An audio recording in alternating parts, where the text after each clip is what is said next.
Now, Autolite and its 60,000 dealers and service stations present Suspense.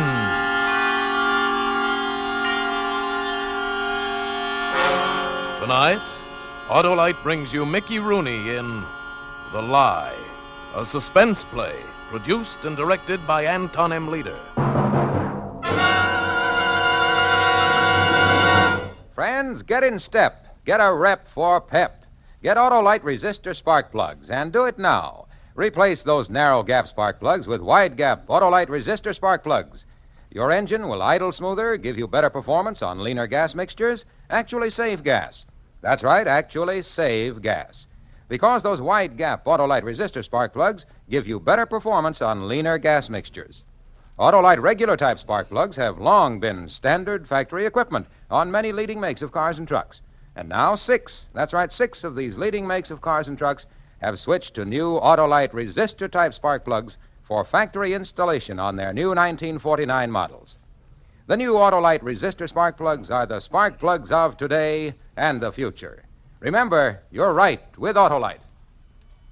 And now, Autolite presents Mickey Rooney in a tale well calculated to keep you in suspense.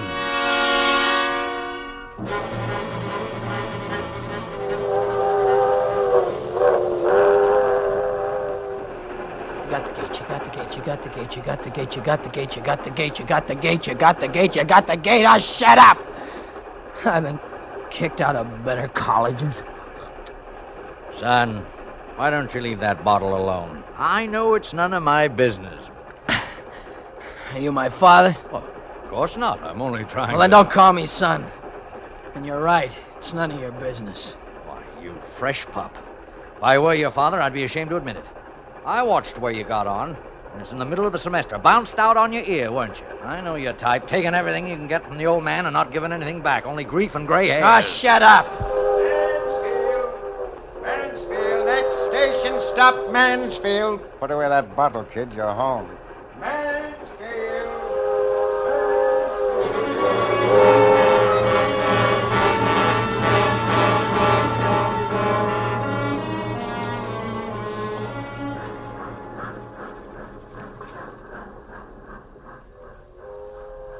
The old hometown depot again. It didn't look friendly. Nobody was going to look friendly. A whole term's tuition fee shot for the third time. Well, Dad had tried to cover up what he felt, but she wouldn't. Not glad. I could hear her already in my imagination. Oh, so you're home again.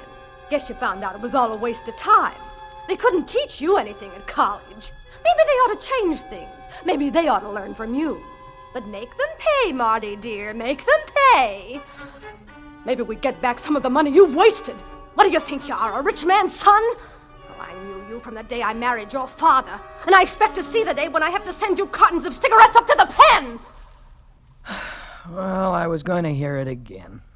No way of stopping that mouth. To break the ice, I called home from the station. Busy. 5 minutes later, I called again. Busy. So I waited, and 5 minutes later, I called again. Talking. That's all she ever had under her peroxide. Talk with that cheap crowd of hers. It wasn't my dad on the telephone. He was in Baltimore working. Well, I grabbed a bus and went home.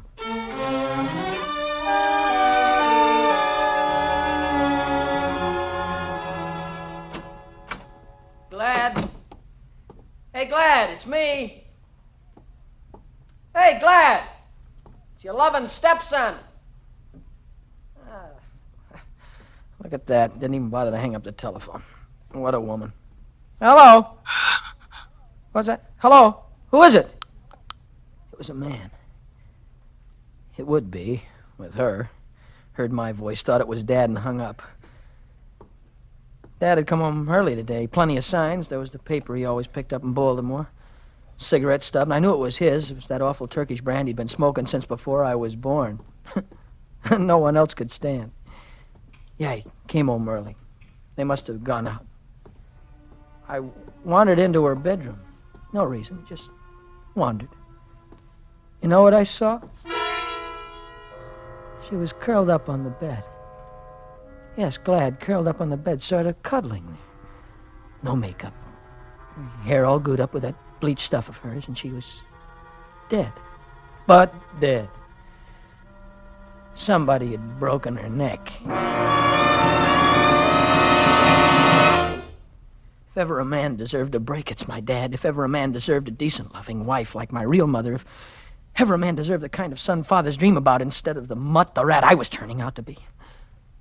Well, I didn't have much time for philosophizing. I got rid of the newspaper, cigarette butt. I mussed my hair, tore my clothes, picked up her dead hand with those purple cat-like fingernails, and I scratched it across my face. Ow! You'd think she was alive the way those nails dug in. And then I went to the phone.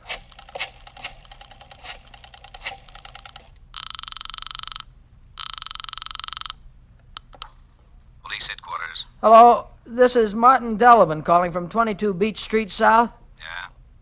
I think you better send somebody around to pick me up. I just murdered my stepmother.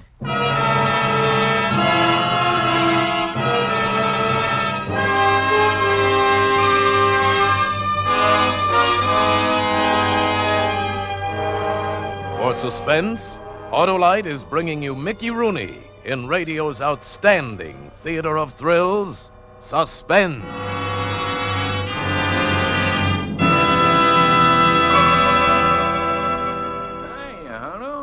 Say, that's quite a stack of letters you got. Hap, that's my fan mail. Laudatory letters, paeans of praise. You mean people like you? Of course they like me, because I tell them to replace old narrow-gap spark plugs with wide-gap Autolite resistor spark plugs. And naturally, they like Autolite resistor spark plugs once they try them. Here's one from Mr. W.E. Schmitz of Houston, Texas, who writes, Gentlemen, I recently switched to Autolite resistor spark plugs for my 1942 car. I'd been trying other brands for years, but when I switched to Autolite, I can truthfully say I've never seen such an improvement in my 43 years in the automobile business simply by changing plugs. Well, from an automobile man, eh? From the sort of man who'd know that switching to Autolite resistor spark plugs means smoother idling, better performance on leaner gas mixtures, and actual saving of gas. And Autolite resistor spark plugs cut down spark plug interference with radio and television reception. All right, Harlow. But let's not interfere with the reception of Suspense. And now, Autolite brings back to our Hollywood soundstage Mickey Rooney as Martin Donovan in The Lie, a tale well calculated to keep you in suspense.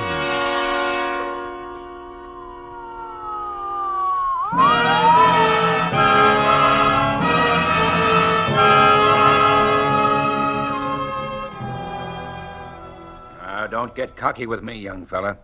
And just remember that you put yourself in a jam that always turns out to be pretty rugged. And let's have the story again. Look, I've told it to you twice. Let's have it again. You don't have to play McTavish of Scotland Yard. You don't have to find the killer. I told you I did it. But you make it sound so exciting. Let's have it again. Okay. Beginning where? You were expelled from college this morning for drinking. They always expel me for drinking. You took the early afternoon train at State Junction, got out here about 6, and telephoned from the station. Take it from there. The line was busy. I took a bus from the station. I came in without making any noise. Just didn't happen to make any. From the hall out there, I hear this... I heard my stepmother talking on the phone. To a man? Yes. How'd you know it was a man? I could tell. Smart boy. What was she saying? She said enough. I'd like to find out what makes enough. Well? What makes enough? The point when you put your hands around somebody's neck and start to squeeze. She was two-timing your father, huh? All right, go on. I guess I lost my head. I remember grabbing her by the neck just as she heard me and turned around, and I remember her fingernails coming up toward my eyes and digging into my face. Would you say she did a good job on me? Yeah, look at these scratches.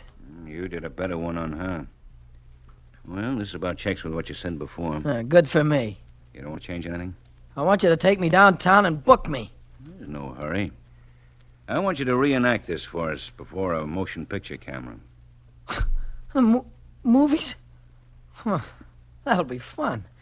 Say, what's the matter? You don't look happy. Would it have pleased you more if you'd had to beat it out of me with a rubber hose? Maybe. Maybe it would. Handicap. Right here, Lieutenant, in the kitchen. Now break out your camera. Somebody burned a newspaper in the kitchen stove. The ashes are still warm. Now, which paper? Can you make it out? No. The ashes are all stirred up. Did you burn a newspaper, kid? Yes. Why? Well, after I killed her, I got kind of a chill, and I thought I'd start a fire. And then you changed your mind. That's right. So you just waited for it to burn out, and you just stirred up the ashes, huh? Listen, if people were always rational, they wouldn't commit murders. Oh, psychologist, too, huh? Okay, set up the first shot from the hallway, Endicott, as he comes in. Check. Where's your father, Donovan? Where can we reach him? I don't want him pulled into this. Leave him alone. Don't start jabbering at him, making things worse than they Get are. hold of your blood pressure, Bub. It happens that you killed his wife. Now, where do we reach him? He's in Baltimore. Henry Donovan Company, Import and Export. Commutes every day? Yeah, but he wouldn't be at his office now. It's long past closing time. All set, Lieutenant. All right with you. You like your old man, huh? Oh, I guess he passes. And that's all? We haven't seen much of each other since he got married again. I get expelled from different colleges, and he bawls me out, and I write him for checks, and he sends them. Mm-hmm. Okay. Let's make our try for the Oscar, shall we? You just go through the motion, starting at the door exactly as it happened. Without my makeup, Lieutenant? Very funny. Except there's a dead woman in the bedroom. You better change your attitude, kid. Who's this? It's my father, please. Take it easy with him. Dad! Dad! What's going on in my house? Monty, what are you doing here this time of year? Let me break into him my way. You shut up. Where's Glad? Where's your mother? And what are all the police doing around here? Monty, speak up. All right. I'll give it to you straight. She's dead. What? What do you mean? You know what dead means? She's dead. I killed her. No, Monty, don't say that. It isn't true. You don't know how... I killed her! How would you know anything about it? You were in Baltimore. You were in Baltimore, weren't you? Gentlemen, please. I'm Lieutenant Steele. Lieutenant, don't listen to my boy. He couldn't have possibly... Don't try to tell anybody what I couldn't have done. You know I always wanted to kill her. Anyway, you weren't here. You were in Baltimore until now, at your office. I wasn't in my office. Dad! I didn't feel very well along about noon. I quit for the day. May I see my wife, please? In the bedroom.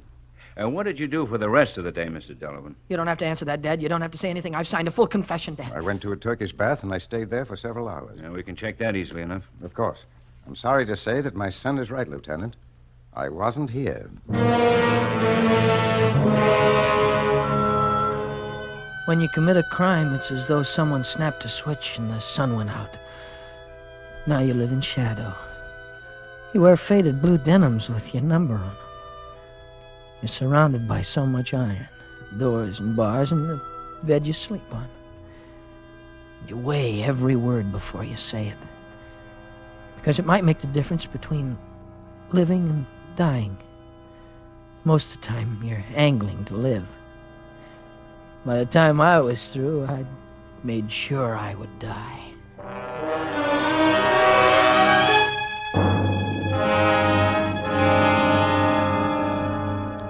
You did a bad thing, Marty.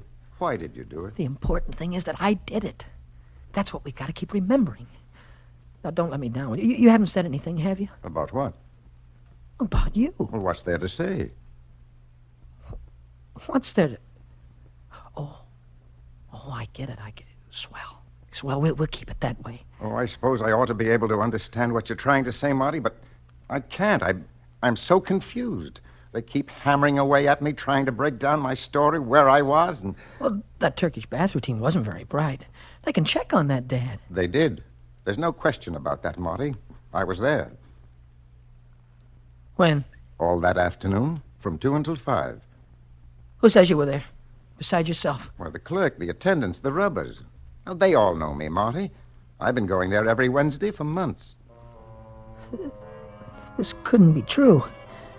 Everything else about the whole nightmare could happen. It was happening. But not this.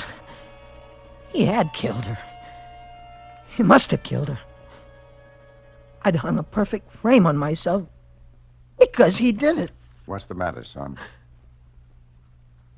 Dad, how would that day's Baltimore paper get into our house before you came home? Why, it's delivered to me. I buy one in the morning to read it on the way in, and the one that's delivered I read in the evening at home. It's that simple.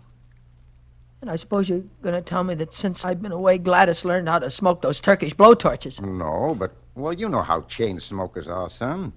They're bound to run out of their own brand sometime, and they'll smoke anything they can get their hands on. Anything they can get. Oh, sure. Anyone could figure that out. But why talk about newspapers and cigarettes, Marty? We have only 5 minutes together. Don't talk about anything. What a chump I've been. What a sap. Oh, Dad. Dad, you don't know. I know only one thing, Marty. That you didn't do it. How do you know that? Well, who would have known better? What does that mean? Why, you're my boy. Oh, you've been wild, but that was because you were so hurt when I remarried. When she turned out to be what she was. Oh, you don't have to keep reminding me of that, son. Oh, I'm sorry, Dad. I'm sorry. Anyway, I know my boy, Marty. And you didn't kill her. Makes no difference, Dad. They got an airtight case against me. I'm going to fry just as crisp as though I did it.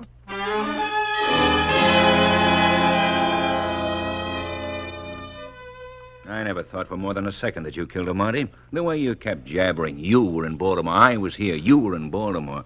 Like a needle stuck in a record. Oh, what can we do now, Lieutenant? Do? Well, it's out of my hands. You go to trial. Trial? For what? You say you know I didn't kill her. Listen, kid, you framed yourself too well. You didn't leave a shred of evidence that points to the real killer. You had a motive. You cleaned up every trace of someone else, and now that someone else is laughing up his sleeve. But, wait a minute, they can't convict me and execute me for a crime I didn't commit. Take it easy, kid. Take it easy? You mean take the rap? You mean you'd like me to sit with my hands folded like a good little boy and let him shave my skull, slit open my pants leg because somebody else broke her neck? Well, have you got a real idea who that somebody could be? How would I know? Do you think I ran around with her friends? I never saw one of them. But I'll bet she had a little black book that was so full it was spilling over. Son, I told you this thing is out of my hands. According to police routine... But we're talking about a life! Don't you understand? My life! And I'm trying to tell you that you're talking to the wrong man. See the DA, kid. He's the only one who can help you.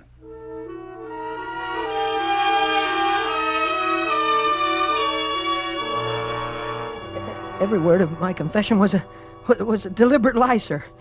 A lie. See, I dictated it, and I reenacted the whole thing before the camera because I thought I was protecting someone else, see. The real murderer? No, but I thought so at the time, sir. Well, what was this somebody's name? I'd rather not tell you that. Why not, if he's innocent? Because I don't want him dragged through the mud. Here's the report you've been waiting for, sir. Oh, thanks, Endicott. Yes, sir. Now, look, Donovan, I'm too busy to play games. This report establishes beyond doubt that it was your skin and blood under her fingernails. That clinches it for me. But wait a minute, all. don't you... I'll see you at the trial. And I guess you know how it'll come out.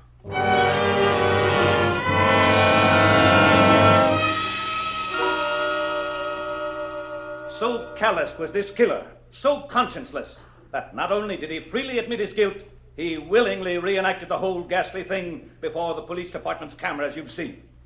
Far from showing remorse for his crime, he gloried in it. You know the evidence. His fingerprints, his blood under her nails. I ask that you return a verdict that will make mandatory the extreme penalty. Death for Martin Delavan.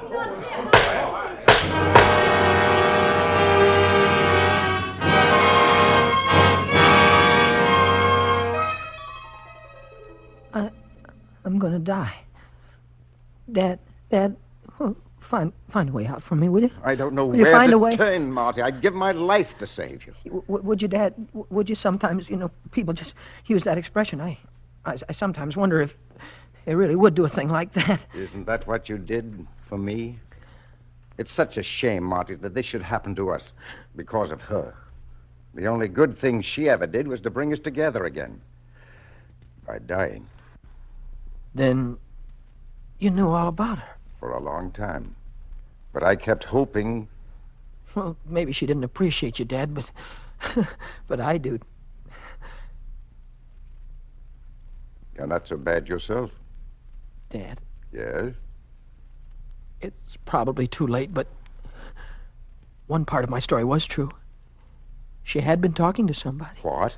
The receiver was off the hook, and there was still a party on the other end. Who was it? That I don't know. I picked up the receiver, and I said, hello. I heard a funny kind of gasp and then a click. But, Dad, don't you see? It means somebody's ear was in on that murder. We've got a witness. Somebody who knows I didn't do it. He and the guy who murdered her. All right. Time's up, kid. Huh? Can't we have just another 5 minutes? We got rules here, mister. I'm just the right guy to be worried about rules. Shove off, will you? Come on now, kid. Wait a Let's minute. not make a fuss now. Shove off, will you? Dad, did you Come try on, everything? Try everything. Come on. Take your hands off of me. Listen, just because you're going to die don't give you any special privileges. Everybody Leave me grows. go. Hey, Joe, Dad, come on, give Dad, me a help hand. me. Come on, Marty, tell me what to Help do. me, Dad. Marty, tell me how to help you. Steele! Steele, Dr. Steele, Lieutenant Steele, tell him about the FOCO! Tell him we've got a witness! Dad, remember, it's a matter of time! I haven't got much time!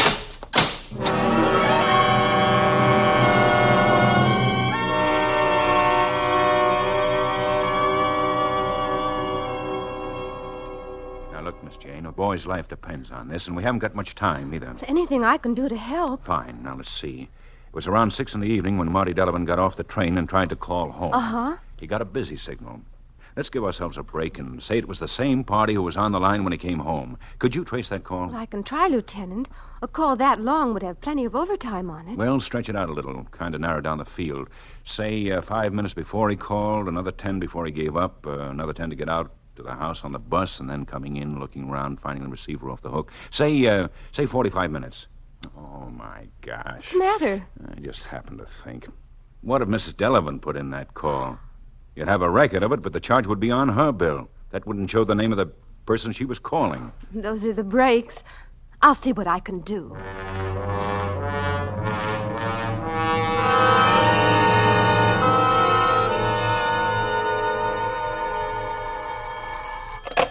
Hello. Hello, Lieutenant. Oh, what'd you find? Well, that call was placed by Mrs. Delavan. No. To a Mr. William J. Simmons. Sure. What? You see, Mrs. Delavan always complained about her bills. She never stopped saying we were cheating her. Well, we had to put a monitor on her telephone and make a record of every number she called. Fine. But what was that name? Beginning at 5:30 on the evening of November 3rd, Mrs. Delavan talked for 39 minutes to a subscriber named William J. Simmons, 798 Shore Avenue.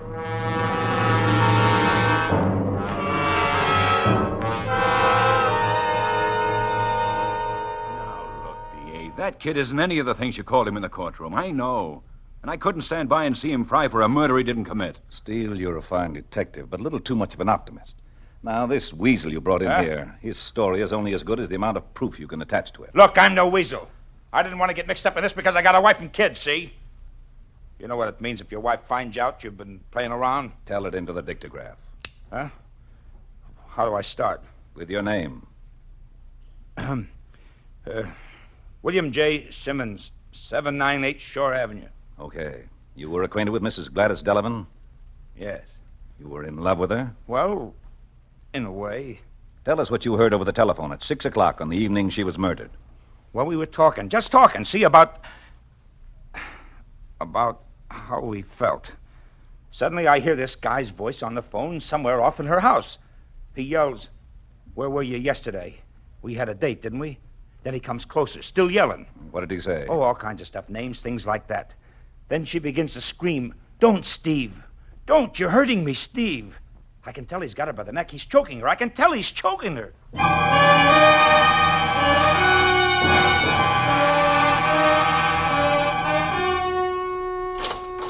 Go on, kid, on your feet.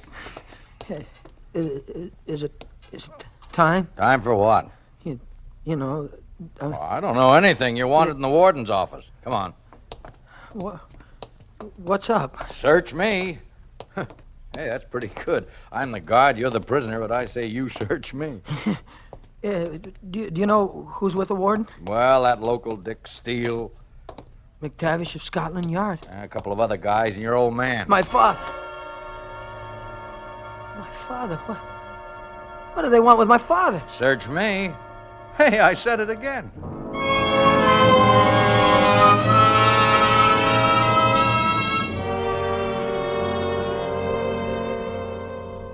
We ought to hold you for obstructing justice, young fellow, but I suppose you and your father have suffered enough. So it was somebody else. Somebody else all the time. Your description of the murdered lady was very accurate. She got around. Who is he? How'd you find him? Well, that's a pretty terrific story, Marty. You see, we traced the guy who was on the phone, and he heard Mrs. Delavan holler the name Steve. Now, a detective has to be smart. He's got to be a psychologist, a science bug, an incredible kind of a guy who can take the name Steve and pick a murderer out of 140 million people. So how did I do it? Well, how? I opened a little black address book. Remember, you tipped me off to that, and looked for a guy named Steve. And there he was, Steve Barton. So I picked him up. McTavish of Scotland Yard. And this time with a real confession. How do you feel now, son? I don't know. I've done so much thinking about what it means to die that I'm not sure which world I'm standing in. Now, tell me, kid, what was the name of that newspaper you burned, and who did smoke that cigarette? Dad, is all this on the level? On the level, Marty. Well, just to keep it on the level, gentlemen, it was the Baltimore Star, the paper my dad always reads, and the cigarette was his favorite brand. Maybe you understand now. Come on, Dad. Take me home.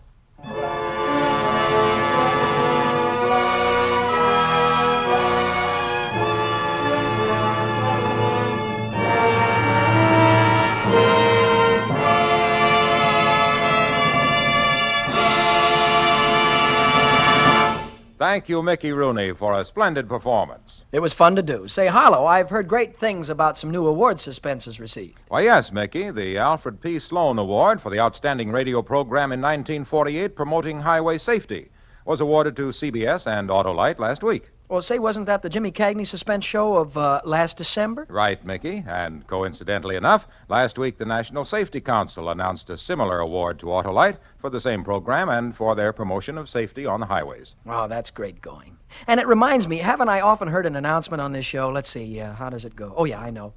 Drive carefully. The life you save may be your own. That's right, Mickey. Yes, Autolite is proud to lend support to the promotion of highway safety.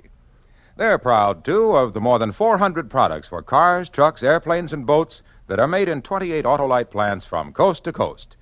And Autolite also makes complete electrical systems for many makes of America's finest cars. Batteries, spark plugs, generators, starting motors, coils, distributors. All engineered to fit together perfectly, work together perfectly, because they're a perfect team. So, folks, don't accept electrical parts that are supposed to be as good. Ask for and insist on Autolite original factory parts at your neighborhood service station, car dealer, garage, or repair shop. Remember, you're always right with Autolite.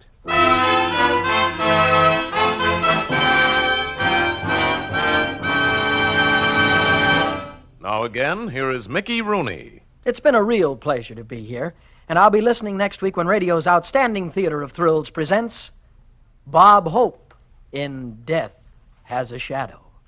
Another gripping study in Suspense.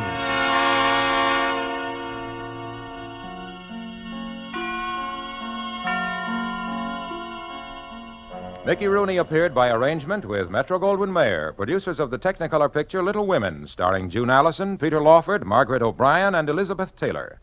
Tonight's suspense play was based on a story by William Irish and adapted by Herb Meadow. Music was composed by Lucien Moraweck and conducted by Lud Gluskin. The entire production was under the direction of Anton M. Leader. In the coming weeks, Suspense will present such stars as James Stewart, Claire Trevor, Frederick March, and many others. Make it a point to listen each Thursday to Suspense, radio's outstanding theater of thrills. And next Thursday, same time, hear Bob Hope in Death Has a Shadow. You can buy Autolite resistor spark plugs, Autolite stay-full batteries, Autolite electrical parts at your neighborhood Autolite dealers. Switch to Autolite. Good night. This is CBS, the Columbia Broadcasting System.